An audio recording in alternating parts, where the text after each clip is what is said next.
Bonjour Mathieu, qui es-tu? Qui je suis? C'est une excellente question. Ça peut être une question d'une vie, vous savez. Qui je suis un humain, avant tout, qui fait ce qu'il peut, qui cherche à évoluer, qui aime jouer, qui aime les aventures, qui aime l'exploration. Je pense que c'est vraiment ce qui me caractérise. Très souvent, on a tendance à mettre dans des étiquettes. Ah bah tiens, moi je suis entrepreneur. Ah tiens, je suis thérapeute, je suis médium, je suis coach, voilà, je suis tel métier.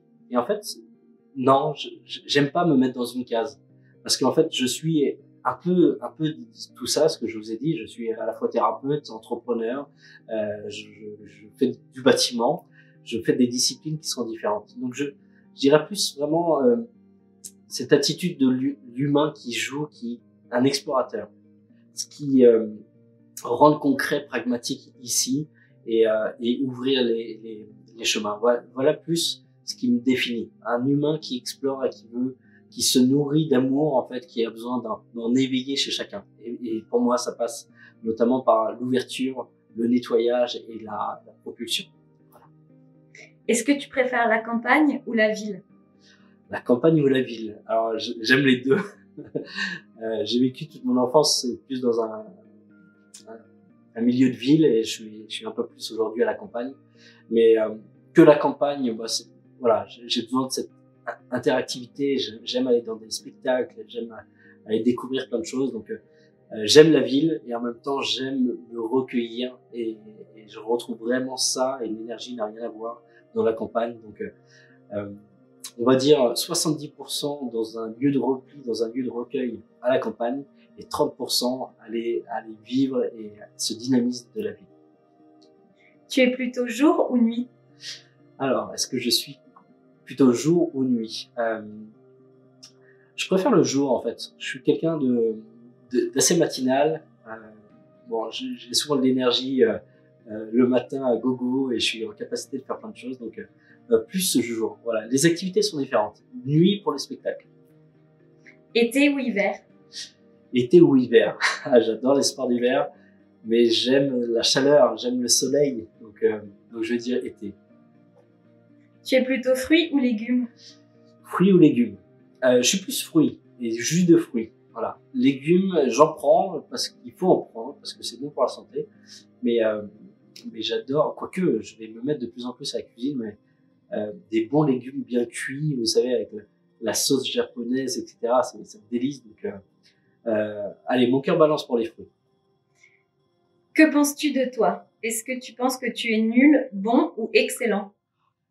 Oh, c'est une question, si je dis excellent, vous allez dire qu'il a aucune humilité, le garçon. Non, je pense pas être nul. Je pense être bon. En fait, c'est comme les arts martiaux. Plus tu as des ceintures qui sont poussées, en fait, ceinture rouge, ceinture noire, plus tu es en capacité d'aider les autres.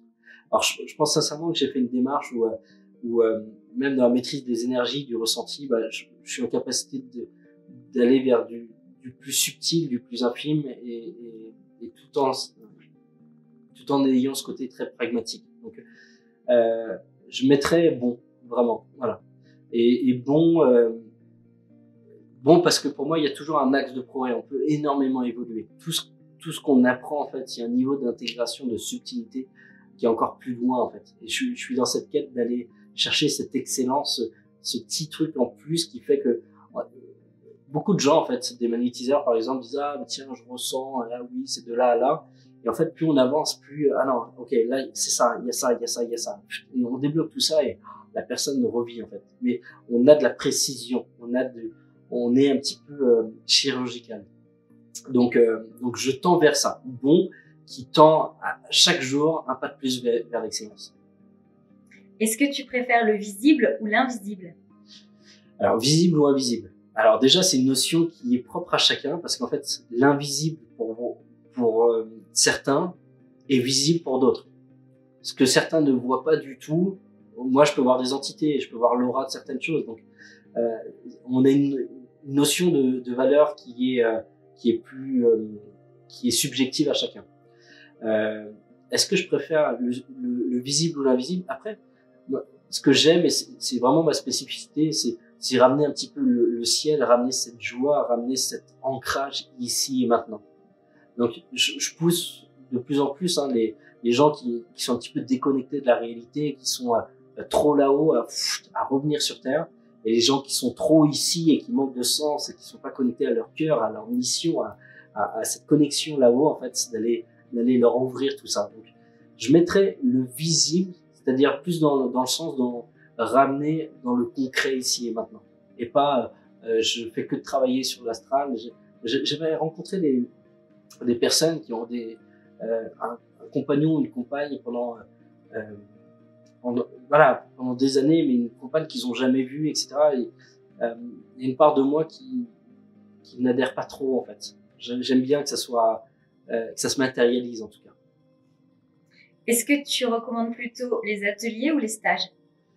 Les ateliers ou les stages, c'est vraiment deux choses différentes. Les ateliers, pour moi, c'est une porte d'entrée vers la découverte, mais c'est aussi pour les thérapeutes de l'intégration. Donc, même si déjà la durée n'a rien à voir, il y en a un qui est sur 2 jours d'atelier en journée et une conférence, et le stage c'est 3 jours pleins, mais c'est du matin au soir à une fréquence, à un rythme qui est plus soutenu.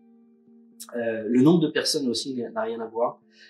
Donc moi, je mettrais les stages parce que pour moi c'est vraiment de l'intensif et on va approfondir chez chacun. On est moins nombreux, on est maximum 25, ce qui nous permet en fait pour chacun d'aller chercher là où ça coince pour la personne, pour un tel. Comme je vous l'ai dit, certains en fait ont besoin d'être plus connectés là, d'autres ont besoin d'être plus connectés là-haut, et d'aller chercher chez chacun où est-ce que ça a chanté en fait dans la mécanique. On a beaucoup plus ce niveau d'intimité et de profondeur dans les stages. Donc pour moi, je privilégie la profondeur et ce rapport en fait de cœur à cœur avec les gens. Donc pour moi, c'est une pépite les stages. Est-ce que tu te sens plus connecté à ton enfant ou à ton adulte intérieur? À mon enfant ou mon adulte intérieur. Alors j'aime bien, ça me fait penser à une citation, je vais juste la dire, après je vais répondre. Moi, je vous invite tous en fait à vous connecter à. On n'est pas qu'un adulte. Je suis pas qu'un adulte, puisque l'adulte a ses attributs. Il est responsable, il doit protéger, prendre soin des autres. En fait, voilà les attributs un peu généraux de l'adulte. Mais on est à la fois un adulte, un sage, un enfant, un adolescent. Un enfant qui est niais, qui s'en fout du regard des autres. Un adolescent qui remet en cause les règles qui lui ont été dictées. Un adulte qui effectivement prend ses responsabilités et ne vit pas qu'à travers lui, mais pense aussi aux autres, à sa famille.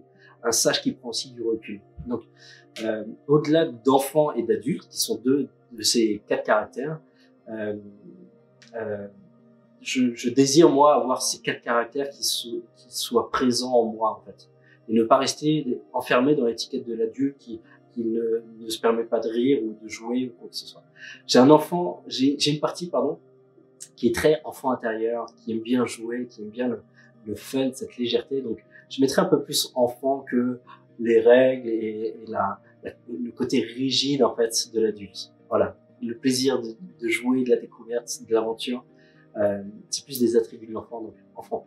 Merci Mathieu pour tes réponses et ta spontanéité. Merci à vous.